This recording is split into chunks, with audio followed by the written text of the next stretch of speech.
કામિકા એકાદશી વ્રત કથા, અષાઢ વદ 11 વ્રત કથા અને મહાત્મ્ય. મહાભારતના યુદ્ધના વિષાદ અને રક્તપાત પછી ધર્મરાજ યુધિષ્ઠિરનું મન અત્યંત વ્યાકુળ હતું. મનની શાંતિ મેળવવા અને સંસારના તમામ મનુષ્યના કલ્યાણ માટે તેમણે ઉત્તમ ઉપાય પૂછવા ભગવાન શ્રી કૃષ્ણનું શરણ લીધું. યુધિષ્ઠિરે 2 હાથ જોડીને કહ્યું, હે ત્રિલોકના નાથ, હે મધુસૂદન, કૃપા કરીને મને જણાવો કે અષાઢ મહિનાના કૃષ્ણ પક્ષમાં કઈ એકાદશી આવે છે.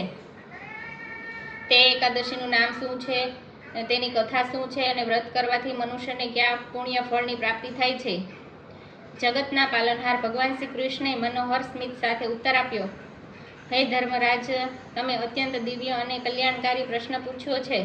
જે પ્રશ્ન આજે તમે મને પૂછી રહ્યા છો એ જ પ્રશ્ન સૃષ્ટિના આરંભમાં દેવ નારદે પોતાના પિતા બ્રહ્માજીને પૂછ્યો હતો. બ્રહ્માજીએ નારદજીને જે પાવન કથા સંભળાવી હતી તે જ કથા હું તમને સંભળાવું છું. તમે ચિત્ત પરોવીને સાંભળો. પ્રાચીન કાળમાં એક સમૃદ્ધ અને સુંદર ગામમાં એક ક્ષત્રિય જમીનદાર રહેતો હતો. તે જમીનદાર ધન દોલત અને સત્તાના બળથી સમૃદ્ધ હતો, પરંતુ તેનો સ્વભાવ અત્યંત ઉગ્ર, ક્રોધી અને અહંકારી હતો. તેને વાત વાતમાં ક્રોધ આવી જતો અને ક્રોધમાં તે વિવેક ગુમાવી બેસતો હતો. એ જ ગામમાં એક અત્યંત સદાચારી, જ્ઞાની અને પવિત્ર બ્રાહ્મણ રહેતા હતા. તેઓ નિયમિત ઈશ્વર ભક્તિમાં લીન રહેતા. એક દિવસ કોઈ સાધારણ બાબતે જમીનદાર અને તે બ્રાહ્મણ વચ્ચે બોલાચાલી થઈ ગઈ. બ્રાહ્મણે તેને ધર્મ અને નીતિનો માર્ગ બતાવવાનો પ્રયત્ન કર્યો, પરંતુ અહંકાર અને ક્રોધના આવેશમાં આંધળા થયેલા જમીનદારે પોતાનો આપો ગુમાવી દીધો. તેણે આવેશમાં આવીને બ્રાહ્મણ પર ઘાતક પ્રહાર કરી દીધો. તે પ્રહાર એટલો ગંભીર હતો કે તે પવિત્ર બ્રાહ્મણનું સ્થળ પર જ કરુણ મૃત્યુ થયું. જેવો બ્રાહ્મણનો પ્રાણ છૂટ્યો તે જ ક્ષણે જમીનદારનો ક્રોધ શાંત થઈ ગયો. તેના મનમાં પોતાના કૃત્ય પ્રત્યે ભયાનક ગ્લાનિ અને પશ્ચાતાપ જાગ્યો, પરંતુ અજાણતા અને ક્રોધમાં થયેલી આ ભૂલને કારણે તેના પર સનાતન ધર્મનું સૌથી મોટું પાપ, બ્રહ્મ હત્યાનું પાપ લાગી ચૂક્યું હતું. આ બ્રાહ્મણ હત્યાના સમાચાર વાયુવેગે આખા ગામમાં ફેલાઈ ગયા. ગામના અન્ય બ્રાહ્મણો અને ગ્રામજનોએ એકત્ર થઈને નિર્ણય લીધો કે આવા પાપી વ્યક્તિ સાથે કોઈ સંબંધ રાખી શકાય નહીં. ગામના બ્રાહ્મણોએ તેને ઘરે જવાનું બંધ કરી દીધું. તેના ઘરમાં થતા તમામ પૂજાપાઠ, યજ્ઞ અને શ્રાદ્ધ તર્પણ અટકી ગયા.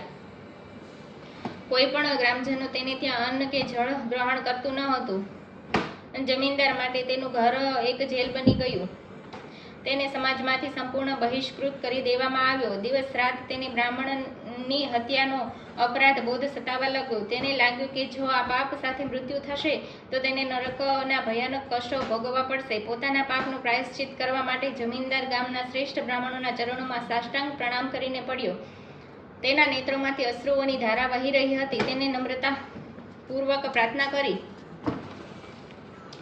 હે પૂજનીય બ્રાહ્મણ દેવો, ક્રોધ અને અહંકારમાં આવીને મારાથી બ્રહ્મ હત્યાનું ઘોર પાપ થઈ ગયું છે. હું જાણું છું કે હું ક્ષમાને પાત્ર નથી, પણ જો આ પાપનું પ્રાયશ્ચિત નહીં થાય તો મારો આત્મા ક્યારે શાંત નહીં પામે. કૃપા કરીને મારા પર દયા કરો અને મને કોઈ એવો માર્ગ બતાવો જેથી હું બ્રહ્મ હત્યાના પાપમાંથી મુક્ત થઈ શકું. જમીનદારનો સાચો પશ્ચાતાપ અને અશ્રુઓ જોઈને બ્રાહ્મણનું હૃદય દ્રવી ઉઠ્યું. બ્રાહ્મણોએ શાસ્ત્રોનો વિચાર કરીને કહ્યું, હે જમીનદાર, બ્રહ્મ હત્યાનું પાપ અત્યંત ભયાનક છે, પરંતુ સનાતન ધર્મમાં સાચા પશ્ચાતાપ અને ઈશ્વરની શરણાગતિથી મોટો કોઈ ઉપાય નથી. અષાઢ મહિના વદ પક્ષમાં કામિકા એકાદશી આવે છે. તું તે દિવસે પૂરા વિધિ વિધાન અને નિષ્ઠા સાથે ભગવાન શ્રી હરિ વિષ્ણુના શ્રીધર સ્વરૂપનું વ્રત કર. તુલસીજી વડે તેમની પૂજા કર અને રાત્રિ જાગરણ કર. ભગવાન વિષ્ણુ કરુણા સાગર છે, તેઓ જ તારા આ પાપનો ક્ષય કરશે. જમીનદારે બ્રાહ્મણોના આદેશનું પાલન કર્યું. જ્યારે અષાઢ વદ 11નો પવિત્ર દિવસ આવ્યો ત્યારે તેણે પ્રભાતમાં સૂર્યોદય પહેલા સ્નાન કરી શુદ્ધ પીળા વસ્ત્રો ધારણ કર્યા. ભગવાન શ્રી હરિ વિષ્ણુ સામે અખંડ ઘીનો દીવો પ્રગટાવી નિરાહાર રહીને વ્રતનો સંકલ્પ લીધો. આખો દિવસ ભગવાનના નામનો જપ કર્યો અને ભગવાન વિષ્ણુને તુલસીપત્ર તથા પંચામૃત અર્પણ કર્યા. રાત્રિના સમયે તે વિષ્ણુ મૂર્તિ સામે બેસી અશ્રુભરી આંખે ભજન, કીર્તન અને જાગરણ કરવા લાગ્યો. મધ્યરાત્રિનો સમય થયો. ભગવાન જમીનદાર ભગવાનની ભક્તિમાં સંપૂર્ણપણે લીન હતો. ત્યારે જ ઓરડામાં એક દિવ્ય પ્રકાશ ફેલાયો. શંખ, ચક્ર, ગદા અને પદ્મ ધારણ કરેલ સાક્ષાત ભગવાન શ્રી હરિ વિષ્ણુએ તેને સ્વપ્નમાં દિવ્ય દર્શન આપ્યા. ભગવાન વિષ્ણુએ પોતાના મધુર અને ગંભીર અવાજમાં કહ્યું, હે ભક્ત, તારો પશ્ચાતાપ સાચો છે. તું તારા ક્રોધ અને અહંકારને ત્યાગી ચૂક્યો છે. આ અષાઢ વદ 11 એટલે કામિકા એકાદશીના પવિત્ર વ્રત અને તુલસી પૂજનના પ્રભાવથી તારું બ્રહ્મ હત્યાનું ભયાનક પાપ નષ્ટ થાય છે. તું હવે સંપૂર્ણપણે પાપ મુક્ત છે. બીજા દિવસે દ્વાદશી એટલે 12ની સવારે જમીનદારે બ્રાહ્મણોને આદરપૂર્વક ભોજન કરાવ્યું. દાન દક્ષિણા આપી અને આશીર્વાદ મેળવી વ્રતના પારણા કર્યા. કામિકા એકાદશીના પ્રભાવથી તેનો સામાજિક બહિષ્કાર દૂર થયો અને તેને પરમ શાંતિ મળી. હે નારદ, જે મનુષ્ય કામિકા એકાદશીની આ કથા સાંભળે છે કે વાંચે છે તેને વાજપેયી યજ્ઞનું ફળ મળે છે અને તે સંસારના તમામ પાપોમાંથી મુક્ત થઈ વૈકુંઠ લોકને પામે છે. શાસ્ત્રો અને પૌરાણિક ગ્રંથમાં એકાદશીનું અદ્ભુત વર્ણન જોવા મળ્યું છે. શાસ્ત્રોમાં સ્પષ્ટ લખ્યું છે કે જે ફળ વ્યક્તિને કાશી, કેદારનાથ કે કુરુક્ષેત્રમાં સૂર્યગ્રહણ સમયે સ્નાન કરવાથી મળે છે અથવા જે પુણ્ય મોટા વાજપેયી યજ્ઞ કે અશ્વમેઘ યજ્ઞ કરવાથી મળે છે તે તમામ પુણ્ય ફળ માત્ર અષાઢ વદ 11ના દિવસે ભગવાન શ્રી વિષ્ણુના શ્રીધર અને ગદાધર સ્વરૂપનું ધ્યાન અને વ્રત કરવાથી પ્રાપ્ત થઈ જાય છે. ચતુર્માસ દરમિયાન જ્યારે ભગવાન વિષ્ણુ યોગનિંદ્રામાં હોય છે ત્યારે આ એકાદશી પર તેમનું પંચામૃત અને તુલસી પત્ર વડે પૂજા કરવાથી 7 જન્મના જાણે અજાણે થયેલા પાપોનો નાશ થાય છે. આ દિવસે કરવામાં આવતું દાન આપણા પિતૃઓને પણ સદગતિ આપે છે.